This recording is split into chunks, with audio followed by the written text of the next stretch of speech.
Hey world, what up? So the NBA offseason is coming towards an end, and we do have the NBA season coming in within the next 20 to 25 days or so.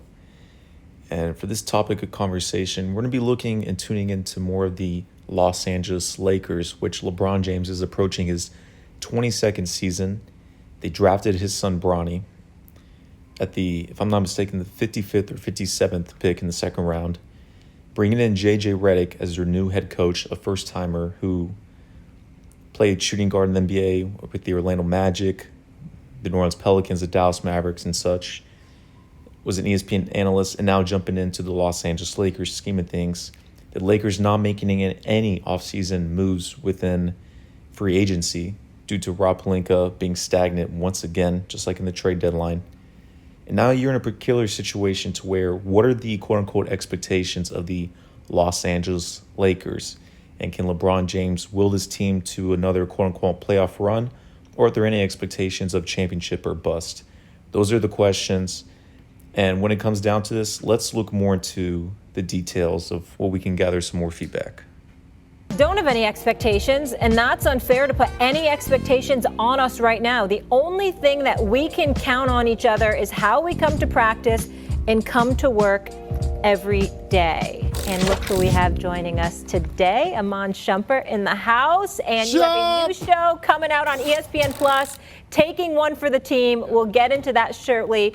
Thank you so much for being with us. I want to dive right into this, though. Okay. Your comments from your former teammate, LeBron James.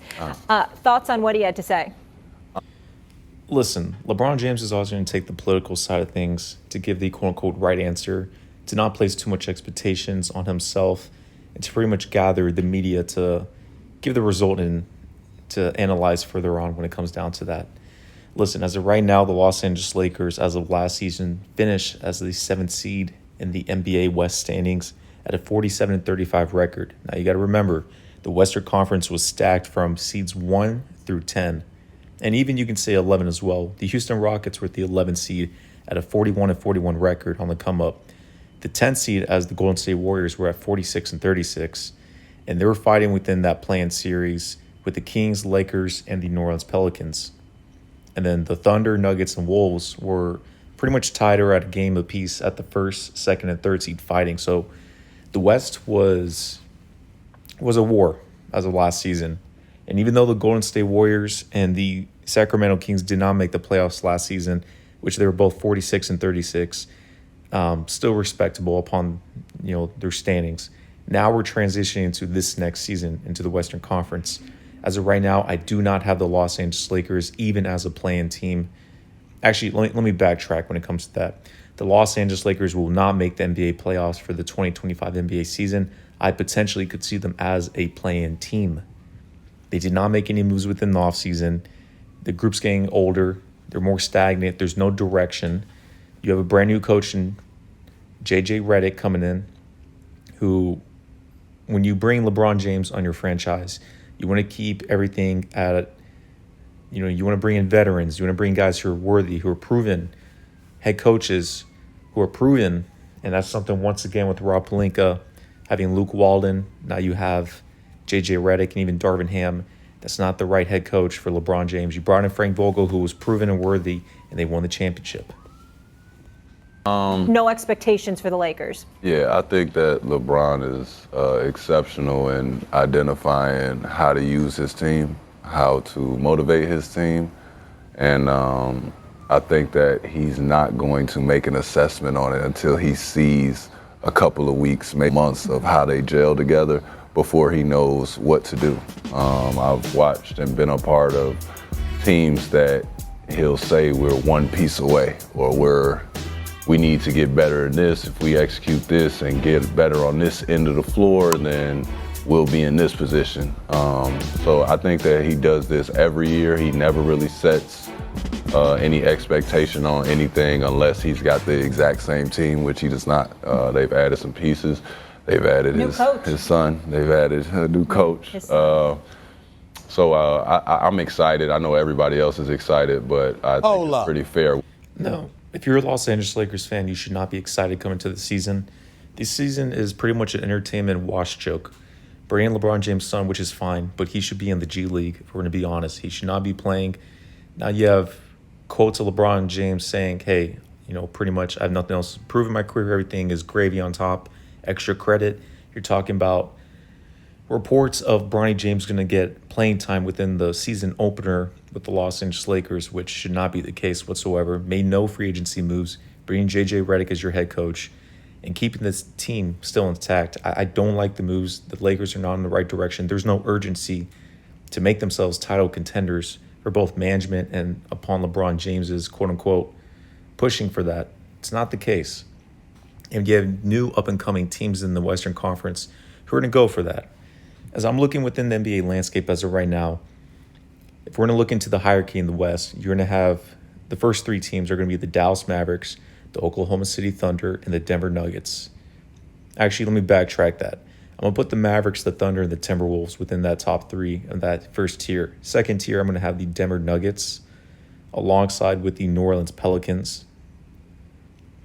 And then third tier, you're going to have teams like the Phoenix Suns. Who else within there? The Sacramento Kings, the Houston Rockets. Do not sleep on the Houston Rockets.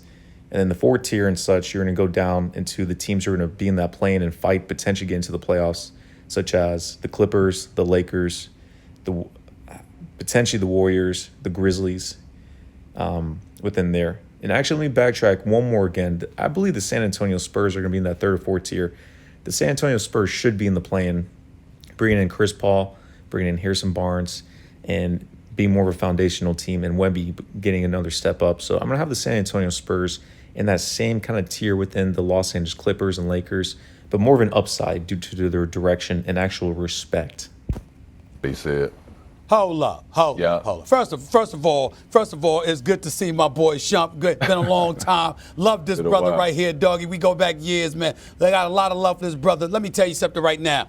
Shump is a nice guy, very real, very authentic, very diplomatic in this particular moment, and sitting in my chair being diplomatic. We'll talk about that another day, Shump. We'll talk about that another day, Shump. You're supposed to let it all out now. Here's the deal. You're right, because when he brings up LeBron, it is fair to say that LeBron wants to evaluate his team, and then, all right, I'll make an assertion thereafter. My only pushback with LeBron on what he said is, I don't want to hear that. You got a new coach.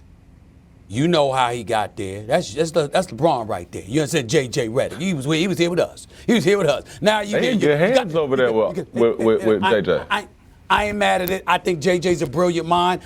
He's a friend of the show. He's a friend of mine. I'm rooting for him. I want him to be successful. I will never root against JJ Redick. So I'm wishing him nothing but the best. Listen, I think JJ Redick will be pretty much fine as an NBA coach, but having JJ Redick as your head coach of the Los Angeles Lakers for a team with LeBron James, Anthony Davis, you should not expect an NBA championship or even contention within there. Too early, too late when it comes down to that. I'm looking at free agency with the Lakers. No moves were making. You missed out on Klay Thompson. You missed out on DeMar DeRozan. You missed out on other players such as within that caliber within the NBA free agency landscape of things. They still have D'Angelo Russell, which I think they need to move off of. If not, you got to make him a sixth man within the team. You lost Spencer Dinwiddie when it comes down to the NBA. Let's see what else. You still have LeBron James, Austin Reeves. I mean, you brought in Bryce, which is nothing. You still have Hachimura. You still have Jared Vanderbilt, who's hurt. You retained and brought back Christian Wood. This team is still not in the right scheme of things. They're still playing Anthony Davis at the 5, which he needs to be a foundational power forward starting the team, just like how they had Karl Anthony Towns. They need to keep Anthony Davis at the 4, but they're keeping him at the 5. And that's something I know J.J. Redick made his new starting lineup coming into D'Angelo Russell, Austin Reeves, LeBron James, Hachimura, and then Anthony Davis. I do not agree with that. I'm going to move. If you're not moving D'Angelo Russell off the team, you got to move him off to the bench as a sixth man. I think that's less pressure for him and more that he can excel. And if he isn't inefficient, as he usually is, it's better for him to be a sixth man. I need to run LeBron James at the point guard. That's what happened in 2020 when they won the NBA championship. Ever since, they put LeBron at the 3 or the 4, then they put Anthony Davis at the 5. That has not been ideal for their positions for the last 4 seasons, ever since they won the championship. I'm going to keep LeBron at the 1. They should keep Austin Reeves at the 2, which is fine enough. At the 3, you can put in Hachimura, or you can put in someone as a Cam Reddish for 3 and D.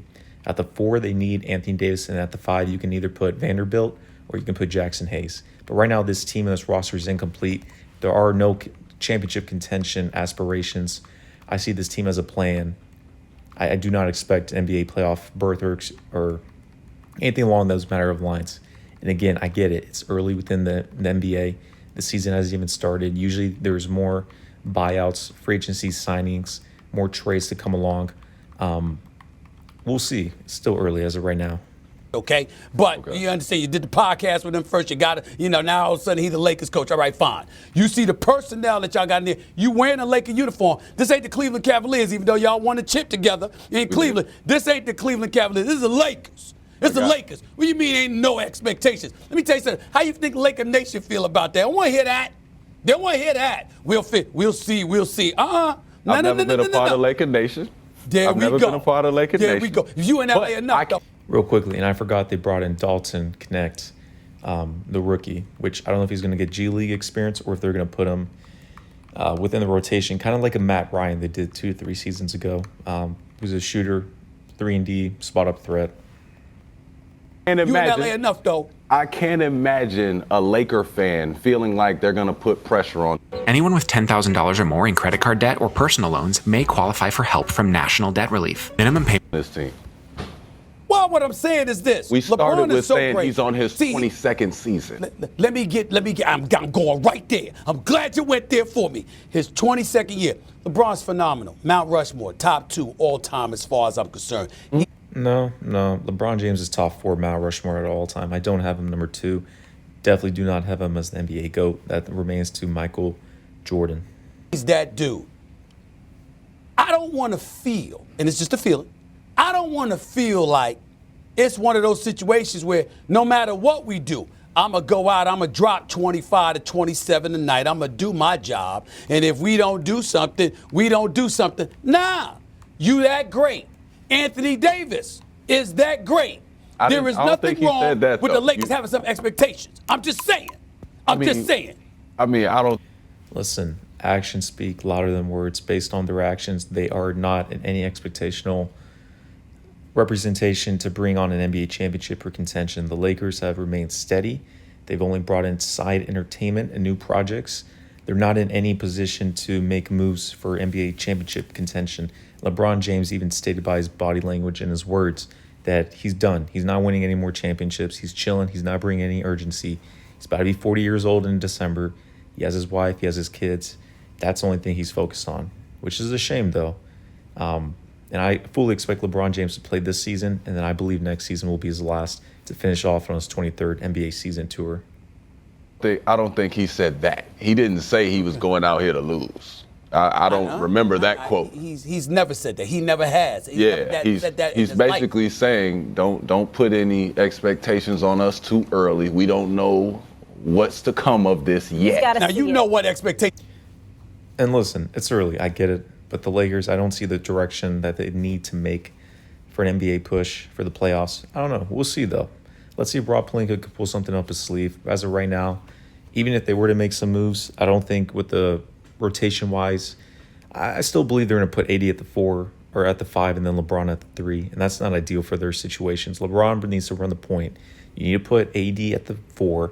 They should have brought in Jonas Valanciunas, which he's on the Wizards. He's still up for trade. You need to bring in some more contenders. You need to bring some more people who are veterans who can fill in that role to where you can respect the Lakers. So ideally, if you were to make some trades, I would put Jonas Valanciunas to make a trade at the 5, Anthony Davis at the 4, which would be ideal. Put LeBron at the 1, Austin Reeves at the 2, and then at the 3, you need to bring in a 3D guy somewhere in the mix, potentially like a Harrison Barnes or something like that. But that's early talk as of right now. We'll see a little more further in the NBA season where the Lakers stand up against the Western Conference. Again, I have the LA Lakers as of right now to be a play-in